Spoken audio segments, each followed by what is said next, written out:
Oi, pessoal, tudo bem? Acabei agora há pouco uma live com a Carol Machado, do Doutores do Pilates, e a gente estava falando sobre a vulnerabilidade, né? E eu fiquei pensando um pouco sobre o pertencimento a partir disso. É algo que eu converso muito com outros profissionais a respeito, e eu acho que é um dos maiores temas que a gente acaba tendo na vida do consultório, né? Que acaba sendo um dos principais dilemas humanos, essa questão de pertencer, né?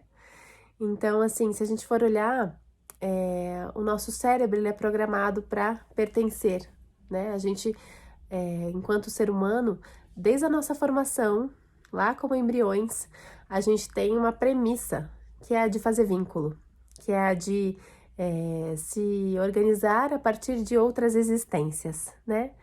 As nossas células são organizadas em conjunto, que formam sistemas, que formam corpos, né? Então, isso é uma premissa biológica, né?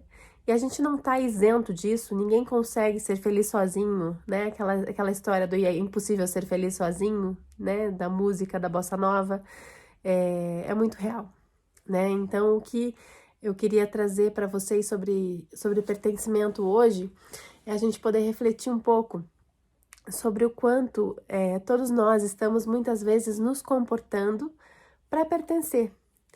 E o quanto a nossa educação, a nossa criação, ela é baseada num pertencer a partir de ser perfeito, né? O pertencimento ele está muito associado a ser adequado, a ter que saber, a ter que acertar, a ter que adivinhar o que o outro espera de você. E isso cansa, porque na verdade ninguém consegue adivinhar o que o outro espera de si. Se a gente for pensar até o nosso cérebro, ele é programado para ter uma percepção determinada sobre as coisas e cada pessoa vai ter uma percepção diferente da nossa, por mais que nós sejamos da mesma espécie, né? Tem uma pesquisa recente do Blue Brain Project. É um projeto que estão fazendo para detectar como que o nosso cérebro funciona. E foi identificado que a gente consegue, né, entender as nossas sinapses em até 11 dimensões. O cérebro seria multidimensional, né? Então, a partir disso, a gente consegue olhar filosoficamente para o jeito que a gente percebe o mundo e entender que mesmo a nossa percepção ela é limitada ao jeito que o nosso cérebro funciona.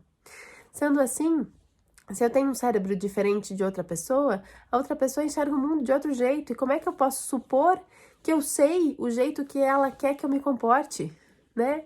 Como é que eu posso supor que eu vou ser adequado fazendo aquilo? E às vezes, né, a gente vê no dia a dia o quanto isso faz sentido, porque muitas vezes eu espero e eu me comporto achando que daquele jeito eu vou agradar, daquele jeito eu vou ser mais adequado, daquele jeito eu vou, né, fazer sucesso. E aí eu olho e de repente eu não consigo atingir aquele objetivo, porque o que o outro esperava de mim é algo que não tem nada a ver com o que eu achava que ele espera, né? Então, quanto o pertencimento, ele precisa passar primeiro por dentro da gente. Antes de pertencer ao outro, eu preciso pertencer a mim. Eu preciso entender como o meu corpo funciona, eu preciso aprender a lidar com essa máquina, com esse instrumento musical que me deram sem eu saber tocar, né? Como Kellyman fala pra gente.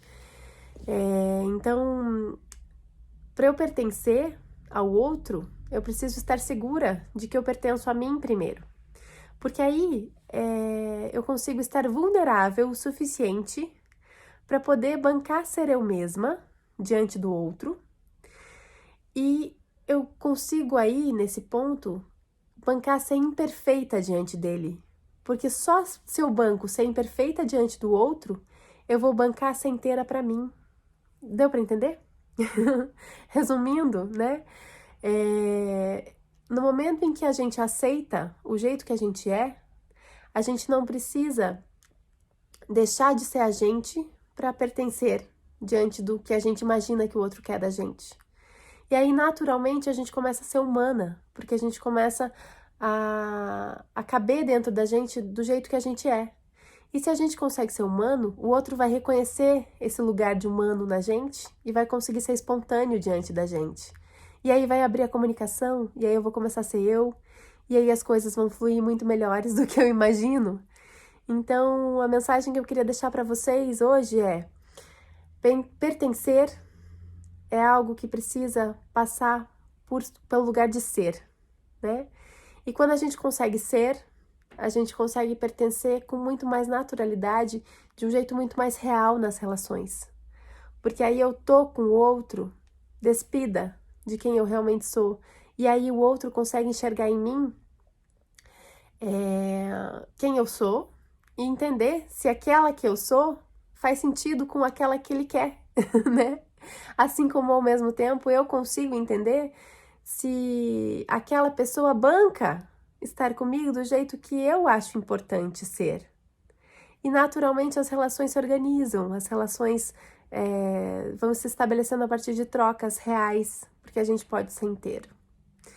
Essa é a mensagem de hoje. Deixo um beijo para vocês e fechando aí, né?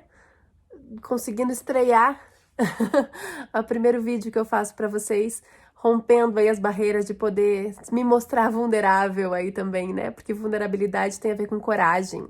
E coragem é a gente poder expor quem a gente é, né? Sem medo, sem ficar antecipando o que pode acontecer. E aí eu tomei esse risco e tô aí falando com vocês. Um beijo bem grande. Até!